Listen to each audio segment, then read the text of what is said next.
Hello hi guys, ఎలా ఉన్నారు? నేనైతే ప్రజెంట్ దుబాయ్లో ఉన్నా. చూడండి, మేము ఉండే దగ్గర ఆపోజిట్లో మెట్రో స్టేషన్ ఉంది. ఇక్కడ మెట్రో అయితే వెళ్తుంది. అండ్ చూడండి ఫ్రెండ్స్, దుబాయ్లో చాలా టైప్స్ జాబ్స్ ఉన్నాయి. అంటే సాఫ్ట్వేర్ కానీ హార్డ్వేర్ కానీ చాలా రకాలు ఉన్నాయి. కానీ దుబాయ్లో గుర్తుకొచ్చేది మెయిన్ లేబర్ వర్క్ కదా. చూడండి, ఎంత ఎండలో కూడా లేబర్ వర్క్ చేస్తున్నారు పాపం.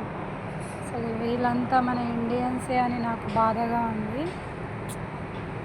అసలు ఎంత అంటే ఇప్పుడు మామూలుగా 43 degreesలో ఎండ ఉందండి.